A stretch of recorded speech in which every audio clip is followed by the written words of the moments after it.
Hello everyone, hope you're enjoying DevCamp so far. My name is Mark Stevens and I'm one of the firmware engineers working at Wilderness Labs. And in this presentation we're just going to have a quick run through looking at using configuration files to configure the network rather than using APIs. So we'll kick off with a quick review of Wi-Fi basics, and then we'll follow through looking at how we can automatically configure Wi-Fi access points and startup.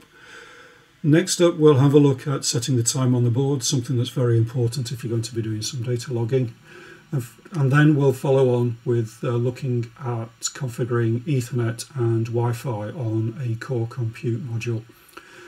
And finally, we'll have a look at some commands that might be useful for troubleshooting the config.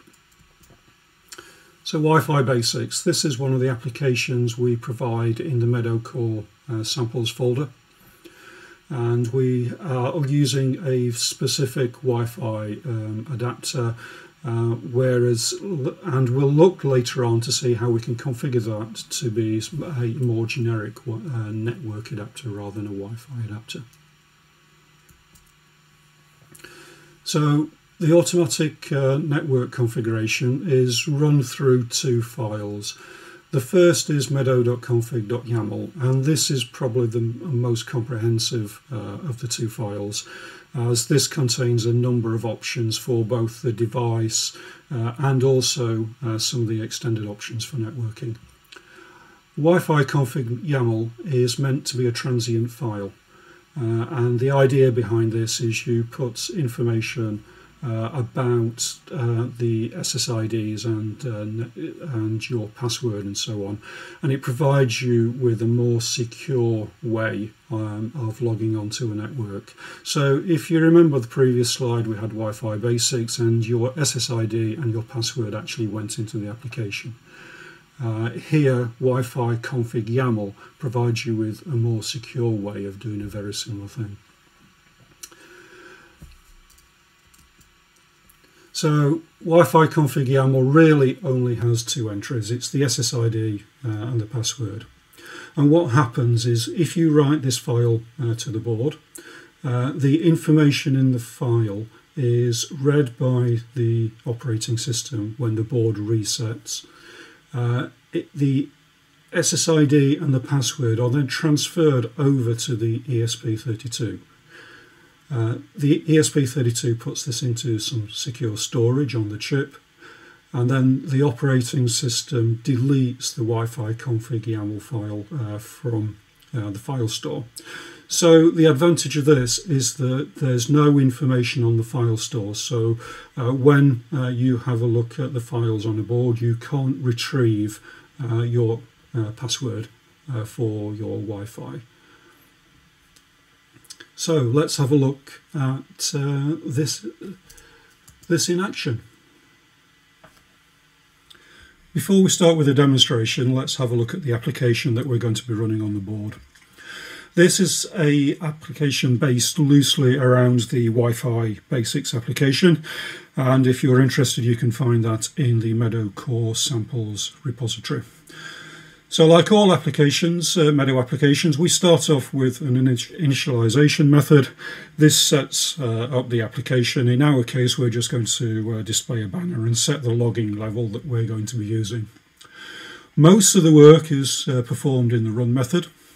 So here we set up a basic network adapter, and then we ask the operating system what sort of adapter has been configured. So is it Ethernet, is it Wi-Fi, and we change the adapter accordingly. Following that, we wire up some methods so we can detect when we have network connections or when the network is dropped. And then if it's a Wi-Fi connection, we will actually log on to the access point. If it's not a Wi-Fi connection, if it's Ethernet, then we'll just display the IP address of the board. And finally, we have a infinite while loop, and all we're going to do here is we're going to grab a small web page from a Raspberry Pi that's connected to the network. Our events, for disconnect and error, we're just going to print some basic information. For a network connected event, then we're actually going to display additional information, so the IP address, the subnet and the adapter name and so on. And finally, we have a method to actually get a web page from any specific URI, and we print. Once we've got a successful response from the server, we just print the response body and the date and time that the response was received. And that's the application we're going to be running on the board today. So let's get this deployed and we'll have a look at changing the default access point. So I've compiled the application and I've deployed it to the board, and I've run it for the first time, and the key point to note here is the default access point, which is showing as empty.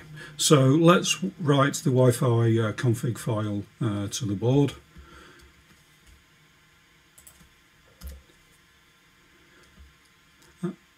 And if we have a look at the list of files on the board, we should find that the Wi-Fi config YAML file is at the bottom of the list, and sure enough, there it is.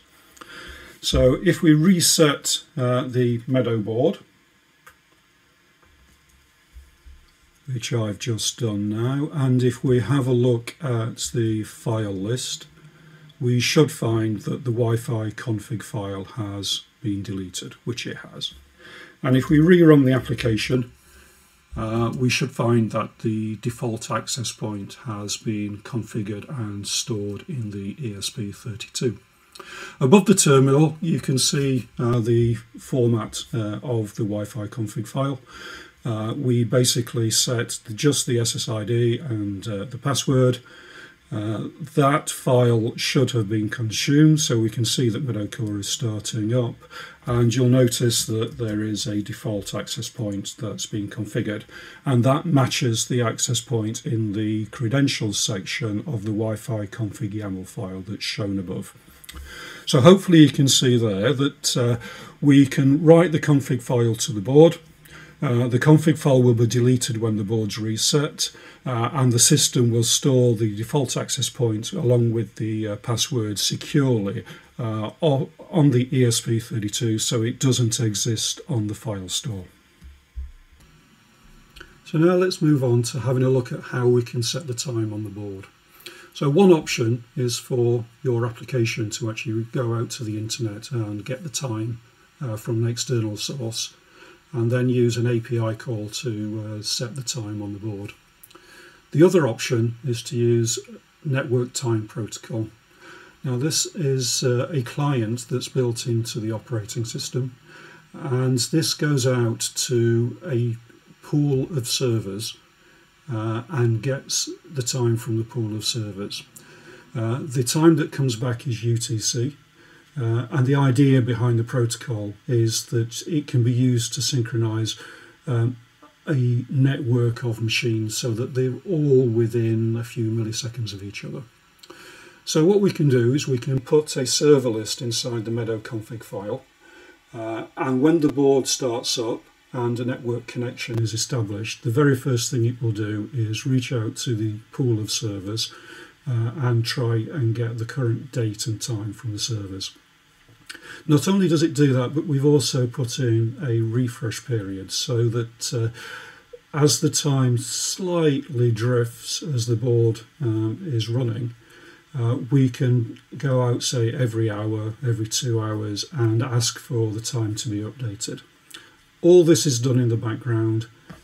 It's done as an operating system task, so it is transparent to the application. So let's now go and have a look at how we can turn this on and how it works. So if we start this demonstration by having a look at the output from the terminal window, you can see that I've run the application once already. The application has connected to the access point. We've got some information about the IP address of the board, and then we've got some responses from the test server that is on the network. And you notice that the time for the responses is just a little after 8 o'clock according to what the board thinks. So let's write the config file to the board. Once we've done that, we can re-enable the board, and whilst the system is starting up, I'll just run through the config file that you can see above. So in the network section, we've added an entry to say get the network time at startup, and we're saying that's 1. That could be true or it could be false, yes or no.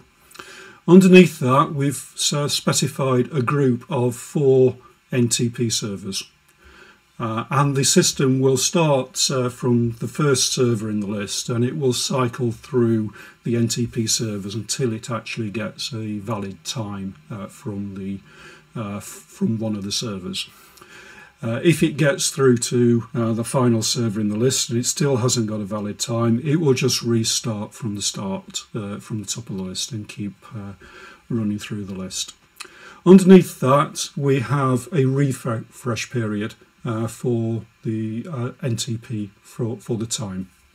A sensible default for this is around about 1 hour, but it really depends on your application as to how accurate you need the time to be.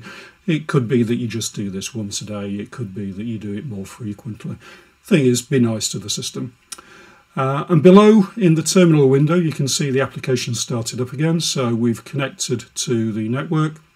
We've got a valid IP address, and you'll notice that the time has changed to 11:20. Now that's UTC. NTP, as I mentioned in the when running through the slides, NTP uses a UTC for its time setting. So now let's move on to the last bit of configuration we're going to have a look at, and that is the actual interfaces themselves. So these are configured through the Meadow config YAML file, and we're currently supporting 3 interfaces. So Wi-Fi and Ethernet are pretty well established, and the cell modem work is currently in development. As well as setting per interface properties, you can also set global properties that will apply across all 3 of the interfaces that we're supporting at the moment. So things like the NTP servers, which you sort of saw in the previous demonstration, and also things like you can add additional DNS servers to the system. So if we think about per interface, we are looking at things like DHCP. So does a specific interface use DHCP, or do we use static IP? If we're using static IP, then obviously we need to provide the address, the subnet mask and gateways and so on. You can store the configuration for multiple interfaces in the same file, and there's an option available to actually say which interface we want to use.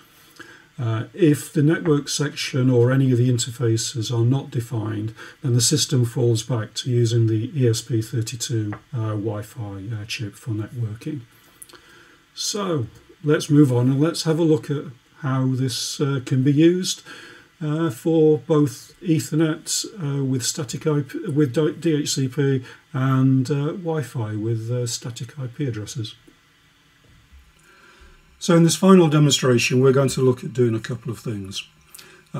Firstly, we're going to look at turning on the wired Ethernet adapter, which is connected to the core compute module. And the second thing we're going to do is we're going to switch back to the Wi-Fi adapter, and we're going to specify that we want a static IP address. So the first thing we need to do is to write a new configuration file to the board, and then we can start the application again. So whilst the application starting, let's have a look at the config file. You can see that we've now got a new section that's added to the network part of the file, and this is a group of interfaces. Each interface is given a name, and then we can specify, do we want to use DHCP or do we want a static IP address. We can also specify, in the case of a static IP address, the IP address, net mask and gateway that we want to use. If we're using DHCP, then the static IP information is recorded but it's not used.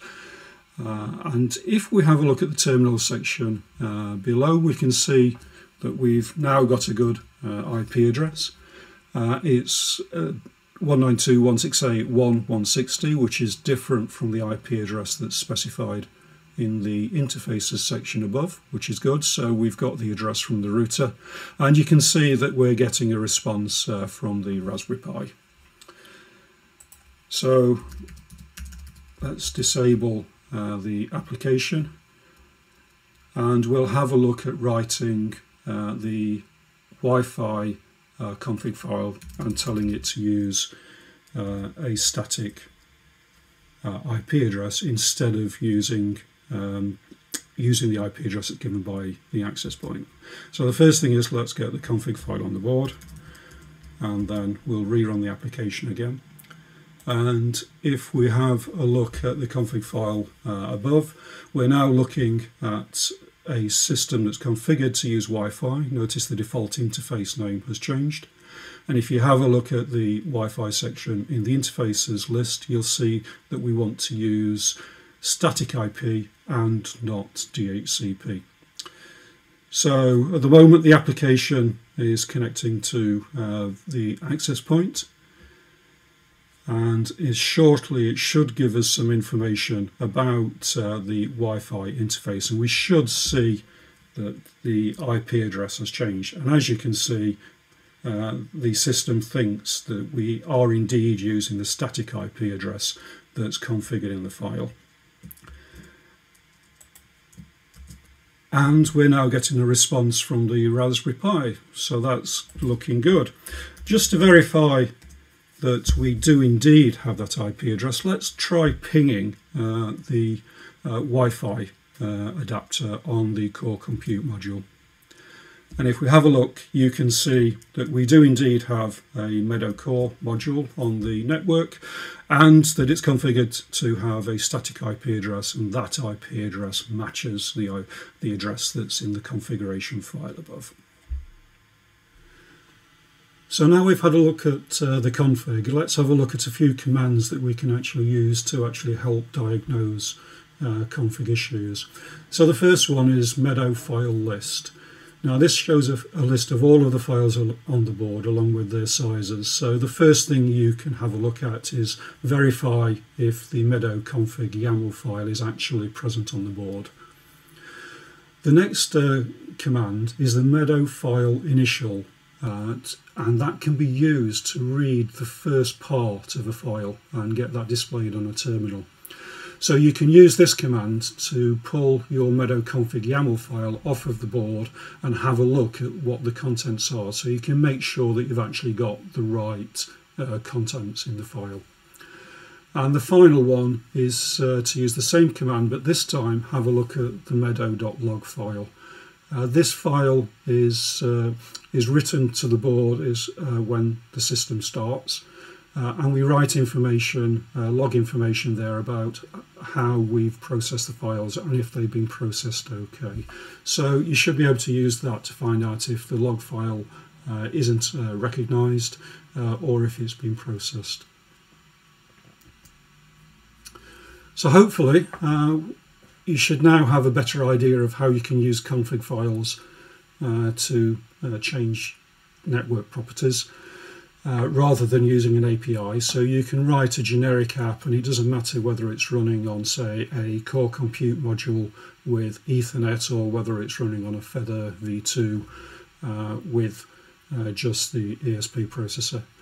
And you should hopefully understand now that we can securely store configuration information about the access points that you're using and passwords in a manner that's more secure than storing it either in your application or in a config file on the board itself. So if you want more information, you can find us on the web. You can also find us on social media. If you've got any questions at the moment, then if you have a look at the streaming service, the chat in the live stream, there'll be people available to answer any questions you may have.